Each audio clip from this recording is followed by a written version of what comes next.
Coming up next on Arizona Horizon, reaction to Congressman David Schweikert announcing his candidacy for governor. Also tonight, reaction to the Trump administration's claims that the use of Tylenol during pregnancy could lead to autism. And Arizona is one of 6 states involved in a new Medicare pilot program that requires pre-approval for some medical procedures. The stories and more next on Arizona Horizon. Arizona Horizon is made possible by contributions from the Friends of Arizona PBS, members of your public television station.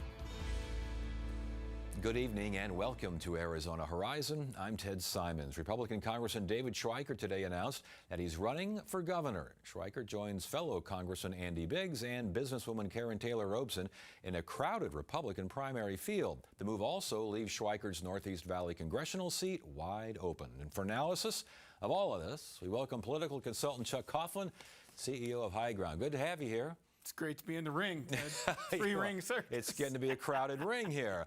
Was this announcement a surprise? You know, I always thought it was just jockeying for more seniority with the speaker for Washington's seniority, because it's an important seat for the Republicans to hold on to. And I never really thought that he was serious about running for governor. Well, I was wrong. So he's in the race, and this is for real. Yeah, there was also thought that he continually does this every once in a while when he thinks he's not doing all that well as far as re-election is concerned. You're not worried about re-election anymore. Why is he making this move? I mean, my guess is he's been there since 2010. He was elected in that 2010 cycle. He got sworn in 2011 as a fiscal conservative and a budget hawk. Well, that constituency, like Jeff Flake, has left the building. It's no longer represented in either the House or the Senate, and certainly not the executive branch. These people are running up the deficit willy-nilly, and he is a deficit hawk.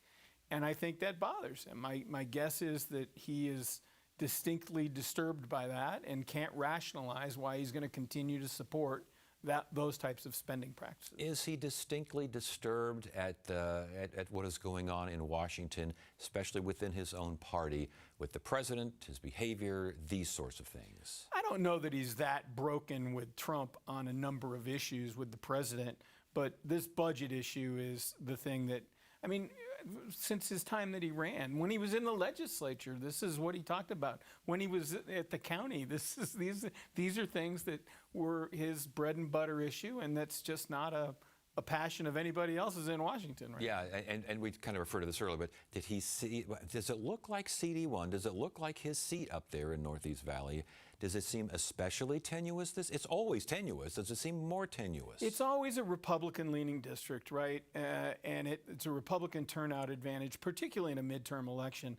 I didn't really think this was a challenging cycle for him because of the Republican turnout advantage. You know, in a midterm election, Republicans' turnout generally goes up. It was significantly past. It was 9%. Or a 9+ turnout in the last cycle. So it's going to be a double-digit turnout in this cycle. So I didn't think it was really that significant. This does open up the race because it removes the incumbent. And so you're going to have a bloody Republican primary now. And the Democrats are cheering, and Governor Hobbs is cheering. Hey, I was going to ask you, but I want to get to that in just a second here, as far as the congressional district going. But back to the governor. Does he see a lane between Robson and Biggs? I mean, it seems like he and Robson would be, I would think Andy Biggs would be kind of happy right now. Or am I getting that wrong? No, I think you got it right. I think the big beneficiary today is Congressman Biggs, who's got a loyal base of support amongst MAGA voters, Freedom Caucus goers. Turning Point has endorsed him. Charlie Kirk had endorsed him. That's his base. That's his base vote. And that turns up in a Republican primary, and others don't participate in those types of, to the degree. So there are some other types of Republicans, business Republicans, more moderate Republicans. David will compete with some of those on the big side because of some of his conservative credentials, particularly the fiscal ones. But, you know, Karen's a very steady candidate with the business community, and so I just personally don't see the lane. I may be wrong. God bless him. He's got smart people, and Chris Baker and other people that work with him. But I don't see the lane that they do. And also, as we mentioned, a big help to the Biggs campaign seems like a big hit to the Robson campaign. I think so, unless the narrative becomes simpler for her now. The narrative itself becomes simpler for her because she's going to say, you got a choice between a businesswoman who's got things done, who's accomplished a lot in her career and with her life, and two congressmen who haven't gotten anything done. I mean, that's an oversimplification, but I can imagine her narrating that line, these two guys or me, two men or me, who's, I'm an option. And, that could catch some voters' attention. As far as Schweikert is concerned, is he MAGA enough for a GOP primary? No. Yeah. No, he's not the darling that Biggs is. He's not. He doesn't have the Biggs credential. He doesn't have the endorsement of the president. He's not going to get the endorsement of the president. He doesn't have the endorsement of Turning Point. I think these are things that only Congressman Biggs has. Of the three, which would have the better chance against Governor Hobbs? I think they all have a legitimate shot, given that turnout cycle, in the cycle this time. Of the three, I think the most feared one, from their perspective, would be Karen, with her business credential and her background. But she's also got probably the most difficult road to narrate in a Republican primary. So with that in mind, I think you kind of commented a little bit on this earlier, but with that in mind, is this a good day for Governor Hobbs? It's not bad. It's not bad. Yeah. The more bloody the Republican primary it is, the better it is for her, because it's going to force these candidates into verbal combat. You're going to get comments on the record, well, candidate X said this about candidate Y, and she's a member of your party, or he's a member of your party. So you're going to get that kind of commentary going by, which other candidates love to play back in the general election. All right, let's get back to Congressional District 1. Schweikert's gone. Republican hopefuls, what are you seeing out there? We don't have time for everyone. Just give us a, yeah. We don't. The names that I hear most frequently are Representative Matt Gress, a representative from that north central part of the valley, was Governor Ducey's budget director, as a two-term legislator now, has sided with made some important votes with the Republican side, was on the right side of the Axon bill, opposing the Axon bill for that part of the neck of the woods up there. So he's navigated. And then Gina Swoboda, the chairman of the Republican Party, interesting, who has an extensive background in election management, worked in the Secretary of State's office for many years and is a well-regarded election expert. And she's the chairman of the Republican Party. Of the Democrats who have announced right now, does this impact does it impact the Democratic primary at all? I think it'll create some more enthusiasm there on the fundraising side with some of them. Let me finish the Republican side first. Okay. Oh, you got one more. Okay. I can't imagine in North Scottsdale that some rich business person doesn't drop into this race at some point. There's people with a lot of wealth in that community up there. I know there's people. I know Schweikert has a lot of supporters that he thinks he would like to entertain endorsing one of them, I would think. So that may be an opportunity. On the Democratic side, it will enhance fundraising participation, but they have a giantly crowded field. Amish Shah won the last primary. Marlene Galland came in and ran a successful, campaign in that cycle, but came up short. They're back in the game again, and there's other people as well. Hey, real quickly before you go, we're running out of time here, but Lieutenant Governor. Does the choice for Lieutenant Governor, it's the first time we're going to go through this, would the choice for Lieutenant Governor among the three Republican candidates for governor, would that make a difference? Yes, it will. And I don't want to, who knows? I don't know what is, there's been all kinds of commentary about, well, Karen Taylor could be Andy Biggs' lieutenant governor and make a pretty good Republican ticket. I don't think Karen wants to be the lieutenant governor. She's not saying that. She wants to be governor. Would David Schweikert be a good lieutenant governor on a Karen Taylor Robson? He's not doing it. They're both running for governor. Right, right. I think it's speculation. It's great barroom conversation, if you will. And we'll figure it out. We're less than a year away from the Republican primary, But those kind of conversations will continue to develop. Chuck Coughlin, High Ground, thank you so much for joining us. We appreciate it. It's a circus. Thank you, Ted. I'm the master. This is the moment I've been waiting for. You could feel the richness of the story. That's so awesome. Penguins are incredibly dedicated parents. The Marsh Pride have moved audiences for decades. We're going to watch this calf through its first year of life.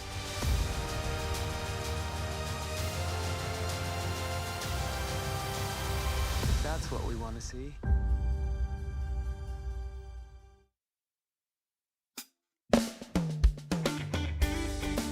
Arizona PBS wants to wish a very happy birthday to our Arizona PBS Kids Club members that are having a birthday. Thanks so much for being a part of the Arizona PBS Kids Club. And if you'd like to see your name here during your birthday month, get a grown-up's help to visit azpbs.org/family to learn about our Arizona PBS family membership. So happy birthday from all of us at Arizona PBS. President Trump and the Department of Health and Human Services announced last week that there's a link between autism and the use of Tylenol during pregnancy. The announcement was made despite studies showing that such a link is as yet unproven at best. Joining us now is pediatrician Dr. Gary Kirkles. Doctor, good to see you again. Thanks for joining us. We're talking about Tylenol, acetaminophen. What is acetaminophen? So it's a very popular pain reliever, and we recommend it for children, we recommend it for adults, and in particular, we recommend it for pregnant mothers. Why? Because it's one of the safest medications that we know of. The alternatives being ibuprofen or aspirin, both of those have well-documented effects. So aspirin would cause some bad fetal kidney issues, and ibuprofen would cause fetal heart defects. So we steer clear of those. But as we know, acetaminophen is very healthy, very safe for a pregnant mother to use. And yet, from my reading, doctors do warn against long-term use of Tylenol. Why would they? If you're going to warn against long-term use, that means you got to watch it a little bit, don't you? True. I mean, all medications, we always say, use the minimum dose for the shortest duration and only under the care of your OB doctor. The reason being is that anything that mom takes, fetus is going to get as well. So we don't want to expose fetus to any unnecessary medications that's not necessary. When you heard the White House making this link between Tylenol, acetaminophen, and autism, what were your thoughts? As a pediatrician, I immediately went to the thought of the rhetoric that we've heard in the past about the MMR vaccine having a link to autism, and that's been totally debunked. And it was sort of in a similar vein where we're sort of grasping at things that don't have a real clear link to autism, and acetaminophen is no different. There are studies that show that there is a potential association. There's other studies that say there's no association. So it was sort of in the same vein for me. But why does this persist? If, again, the tests are inconclusive at best, and it sounds like every pediatrician, every organization out there is saying, please, if you have a fever, if you're not feeling well and you're take Tylenol. And the President of the United States is saying, don't take Tylenol, fight like hell not to take it. Where's the disconnect coming from? Honestly, I think it's some sort of, it's maybe a human nature for us to be able to point to something and to villainize it and say, if you could just only avoid this one thing, it would be smooth sailing, like the MMR vaccine. But none of this pans out. Okay, but as far as autism is concerned, there seems to be rising levels of autism. Now, is that because it's being diagnosed different? Is that because it's just there are more people aware of autism? Why are the numbers as they are, which prompts these kinds of announcements? Well, twofold. So one, we are screening more. So every 18 months and every 24 months, we are screening every child that comes in for a well check. So there's one explanation. We're just screening more children. The second is the diagnostic criteria has expanded. In the past, it was very limited to people who were nonverbal and had some very serious neurodevelopmental delays. Now it's expanded where now more people can fit into that diagnostic criteria. So those two things at play are leading to more cases. Is it potential that there's some sort of environmental exposure that's also at play? That remains to be seen. Yeah, the phrase on the spectrum, I never heard that until recent years. So it seems like that by itself expands a diagnosis. Correct. What is this vitamin B? The White House, during this announcement, recommended leucovorin. What is as a possible autism treatment? Does that make sense? Yeah, so it's essentially folate, and folic acid is very important in neurodevelopment. That's why OB-GYN and pediatricians always recommend expectant mothers to be taking their prenatal vitamins throughout their pregnancy. In certain cases, there's a certain subset of people who have autism that have a autoantibody that attaches itself to the receptor for folate. So in a very select group of people who have autism, that might be an appropriate treatment. But to sort of give a broad recommendation that it's a treatment for all people with autism or that it's a cure, there's not research that would back that. Okay, is there research that would back up the statement from the president who said that women with pain should just tough it out? No. And in fact, pain, fever, all those things, if they're severe enough, will cause preterm labor. So if you have a mom that's experiencing the flu, high fevers, you wouldn't want that fever to ride out, because then that woman likely will have a preterm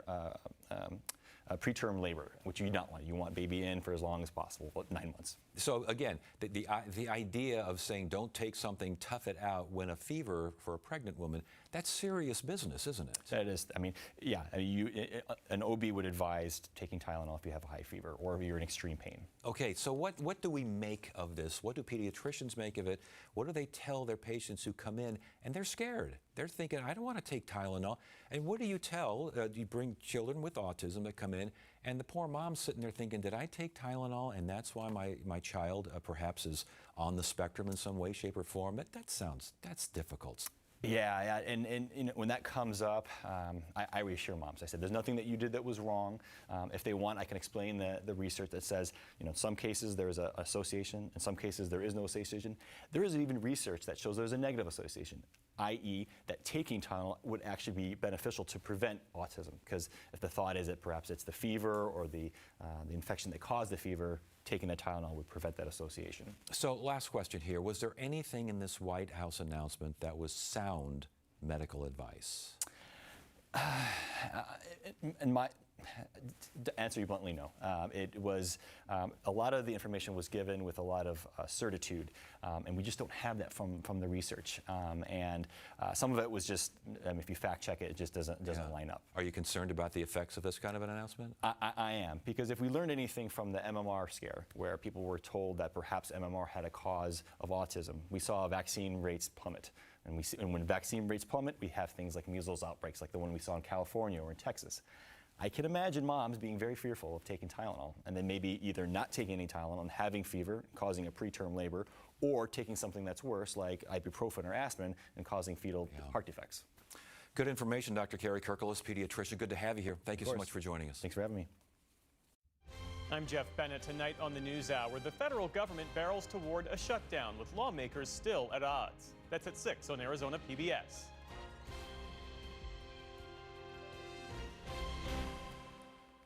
A controversial new way to administer Medicare is coming to Arizona by way of a pilot program that looks to reduce wasteful and inappropriate services. It's controversial because it calls for pre-approval for select medical treatments. To learn more, we spoke to Dr. Swapna Reddy from ASU's College of Health Solutions.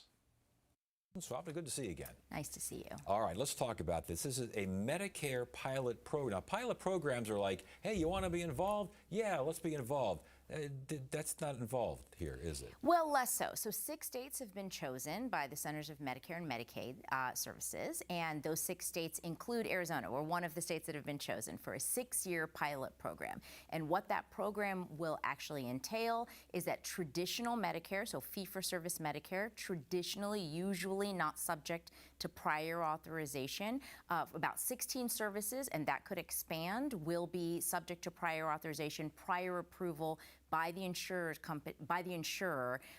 before your healthcare provider or the health system can provide certain services or fill certain prescriptions. Give us an example of prior authorization. Yeah, so prior authorization, basically, if you are in the healthcare field, you know it really well. If you are a patient, you may or may not have interacted with it. What it basically states is that your insurance company, your payer, has to approve certain treatments, certain medications, certain processes, not emergency processes, but most healthcare is not an emergency setting, right? Before your provider can know that they will get paid or reimbursed for that treatment. And often what the insurance company is asking is this basically the least expensive way to provide this treatment? Is there a less expensive, less arduous, less extensive way to provide this treatment or get this medication on board? I want to get back to those questions in a second, because it sounds like those are the kind of questions that could bog down a medical practice quite. Well, let's do it. I'll ask it right now. I mean, if you're a doctor dealing with this, this can't be great news. Yeah, so you might not be surprised that the concept of prior authorization is not particularly popular among physicians, clinicians, healthcare systems. So I'll give you some quick stats. At sort of your average doctor's office around the country, they submit about 40 prior authorization requests a week. They spend about 10 to 12 hours just on prior authorization. That's not just submitting, but that's having conversations with the insurance companies, that's having conversations about appeals, et cetera. And about 25% of all prior authorization requests are denied on the first run. Wow. Oh, and this prior authorization method, this is used with private Medicare situations. First of all, we hear Medicare Advantage, we hear all sorts of other things. Yes. Explain the process, explain the formula here. Well, really quickly, Medicare Advantage is an option for Medicare recipients where they can supplement or add on services by purchasing into the private health insurance system. So prior authorization is actually quite common in the Medicare Advantage system.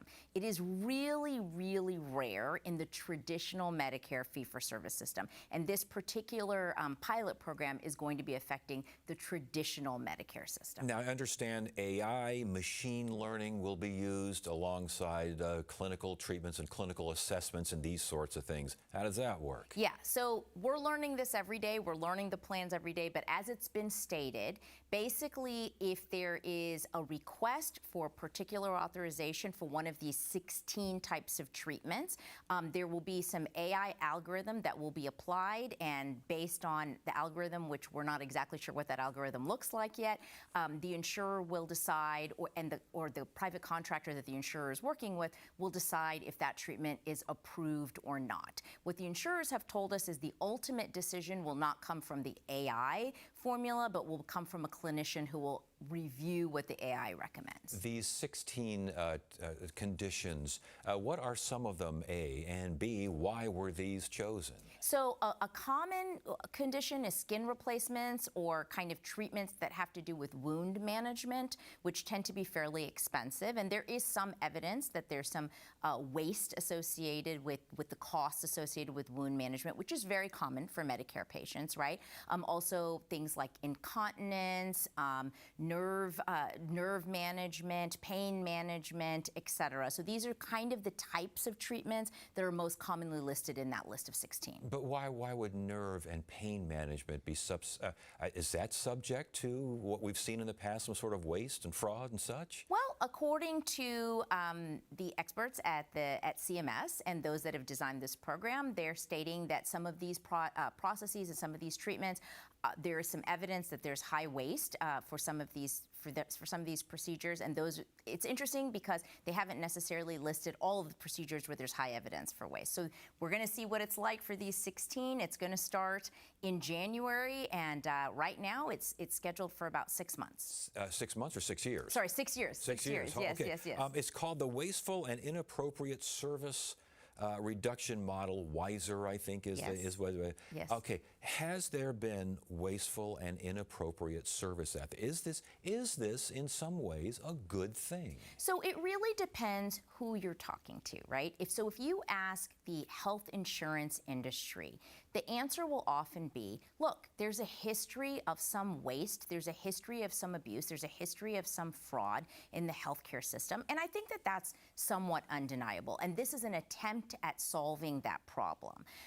The evidence kind of shows about 5 to 7% cost kind of savings annually based on prior authorization. Now, if you ask providers and healthcare systems, what their answer will be, well, but we're spending billions of dollars in just the administrative requirements. Around 40% of all doctors' offices have someone hired just to handle prior authorization. So this is a huge administrative challenge, huge administrative cost that often gets passed on to the patient. And we've also heard from critics of this particular idea and this pilot program, this is a backdoor way to privatizing Medicare. Is there any point in that? Well, so we'll have to see, because again, this is somewhat unprecedented. We generally have not had a system like this or an approach like this, especially with traditional Medicare. We don't really touch traditional Medicare. I mean, something else that's also really interesting is that the companies that will be contracted for the AI review, there is a profit sharing arrangement as well. So at the moment, there's a profit sharing arrangement, so those companies will receive some kind of profit for the waste that they've saved the federal government. Oh my goodness. So there's a little commission there going on, huh? As it's stated right now. Interesting. All right. Is there any opting out for anyone in any way, shape, or form with this? So as it's stated, providers, clinicians, health systems they need to opt in to this system. But what's really tricky here is that even if you have not opted into the prior authorization process for these 16 processes, there can be a post-review of how you treated said one of the 16 issues, right? And you can still be denied reimbursement if the AI generation and if the review determined that you did not provide the correct treatment or the least expensive treatment. And I would imagine a post-review would be even more administrative work, would it not? Well, it would. And remember, when we're talking about these reviews in general, we're not as familiar with the AI reviews, but we generally have other clinicians, independent clinicians that generally work for the insurer or contractors that are reviewing the treatment, reviewing the prescriptions. There's usually conversations between the prescribing physician and the reviewing physician, sometimes not always the most pleasant, and also the administrator at the physician's office or with the healthcare system. It's a process, and you can appeal, but lots of patients don't appeal. And so I think there's a whole navigation to this process. And last question, real quick, because we're running out of time, but it seems like this is flying awfully low under the radar here. When this kicks in January, are we going to see a hue and cry in the February, March, and people are going, wait a minute, what's going on here? Well, I guess we'll see what the actual effects are. What's really interesting is that the Trump administration has been really proud of the fact that they've actually lessened and streamlined some of the prior authorization requirements around Medicare Advantage. So it was a kind of fascinating decision to institute this new approach just a few months later. So we'll just have to see how this affects patients and the healthcare system. Dr. Swapna Reddy, ASU College of Health Solutions. Always a pleasure. Thank you. Thanks for having me. And that is it for now. I'm Ted Simons. Thank you so much for joining us. You have a great evening.